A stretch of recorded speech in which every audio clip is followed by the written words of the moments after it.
Voltamos para falar agora dos efeitos da condenação. Nós sabemos que toda sentença ela enseja efeitos, né? A produção de efeitos no mundo exterior. A sentença penal não é diferente e a sentença penal condenatória ela gera efeitos, que podem ser efeitos automáticos ou efeitos não automáticos. Os efeitos não automáticos, dispostos no artigo 91 do Código Penal, são aqueles, né? Torna certa a obrigação de indenizar a vítima, implica a perda em favor da união dos instrumentos do crime, a perda do produto do crime, entre outros lá que a gente pode verificar no Código Penal. Esses efeitos eles são automáticos. Por serem automáticos, não precisam ser declarados na sentença. Aí que reside o ponto de atenção. Ao proferir sentença condenatória e chegar na parte final, que já estamos quase encerrando todos os elementos e requisitos da sentença, essa última parte exige certa atenção. Então, se qualquer um desses efeitos do artigo 91, basta olhar, não preciso declará-los. No entanto, diferentemente do que ocorre com os efeitos automáticos, os efeitos do artigo 92, ou os efeitos não automáticos, eles precisam ser necessariamente declarados na sentença, né? Certo? Não automáticos devem ser declarados, né? Análise do artigo 92.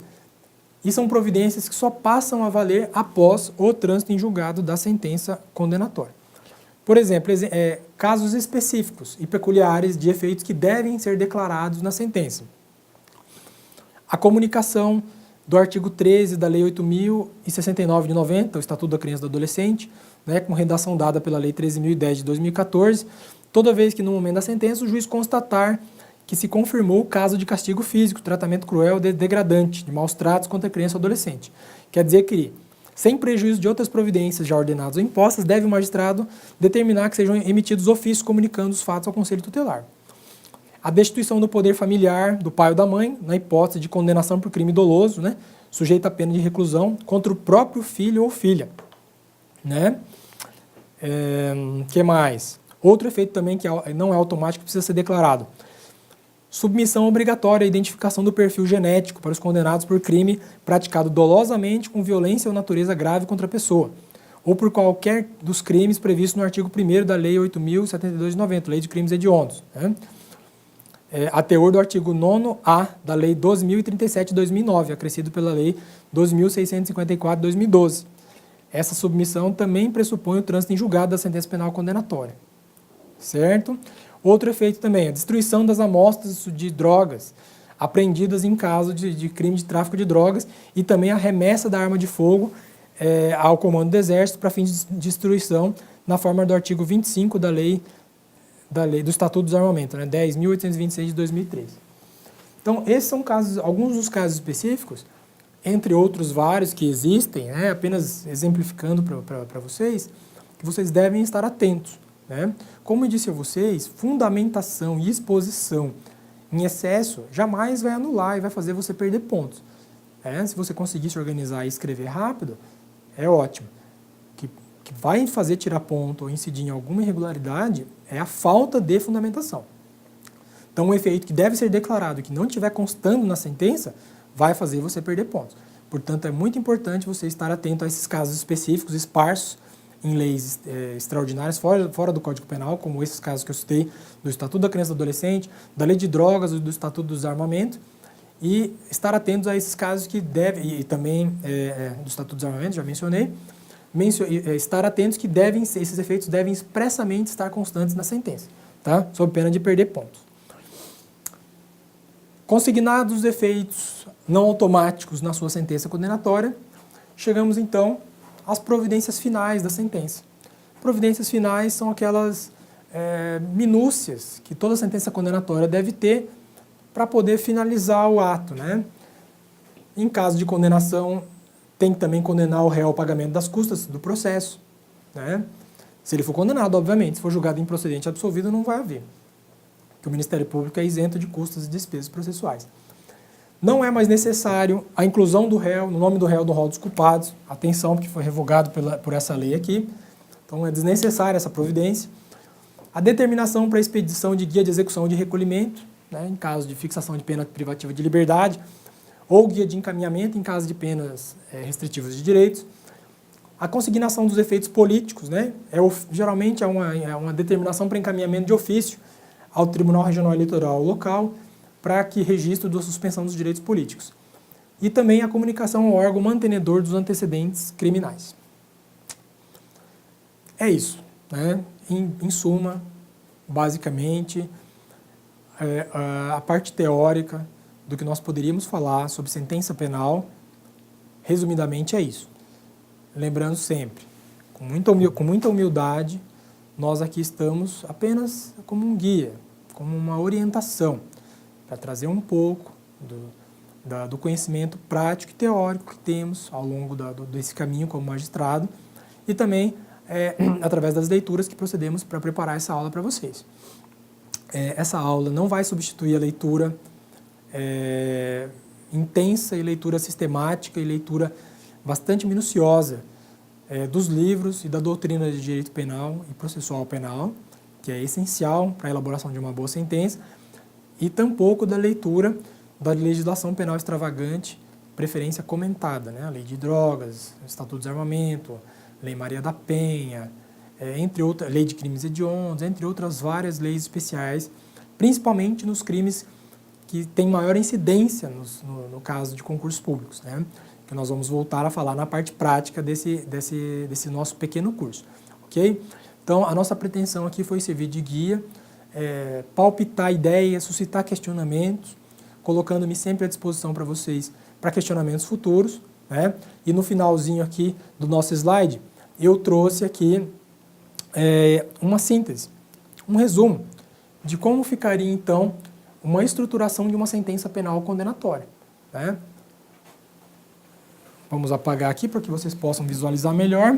A letra está pequena para poder caber em apenas um slide, mas, resumidamente, uma estrutura básica de uma sentença condenatória deve ter tudo isso, para vocês entenderem o tamanho da complexidade que é elaborar uma sentença penal condenatória. E essa complexidade ela só vai sumir da nossa cabeça, só vai ser dirimida a dúvida existente, aquele ponto de interrogação que fica, na medida em que nós façamos sentença.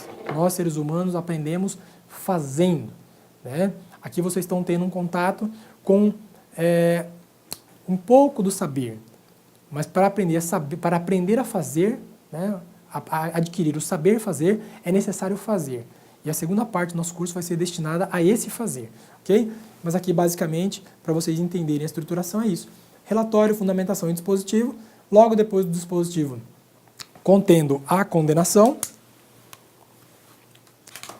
vocês vão ter que abordar todos esses aspectos nessa ordem. Fixação da pena base, primeira fase da dosimetria. Exame das atenuantes agravantes, segunda fase da dosimetria. Exame das causas especiais, diminuição e aumento de pena, prevista na parte geral e especial do Código Penal, terceira fase da dosimetria. Logo depois, não coloquei aqui, mas fixação do regime do concurso de crime, se houver, soma das penas ou aplicação do critério do concurso formal crime continuado. Na sequência, estabelecimento do regime prisional, tá? Fechado, semiaberto ou aberto. Em seguida, exame da possibilidade de substituição da pena por restritiva de direitos. Logo depois, se vai ser possível conceder ou não o sursis, a manutenção ou não da custódia cautelar ou a concessão da liberdade provisória, expedição de alvará de soltura ou mandado de prisão conforme for o caso e consignação dos efeitos não automáticos da condenação, se houver, e aplicação ou não do artigo 387, parágrafo 4º, que é a fixação do valor mínimo indenizatório. Nesse ponto aqui apenas, quero só fazer um parênteses que nós não falamos anteriormente.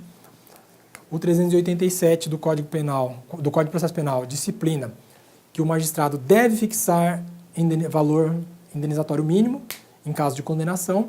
Todavia, a jurisprudência já se consolidou em que só deve haver a condenação ao pagamento de indenização mínima caso haja pedido expresso do autor, do Ministério Público ou do autor, do querelante, em caso de ação penal privada. Sem pedido expresso, não pode haver essa condenação. E havendo pedido expresso, ainda que os valores sejam vagos ou imprecisos, cabe a fixação do valor mínimo, obedecendo aí o princípio da correlação na sentença.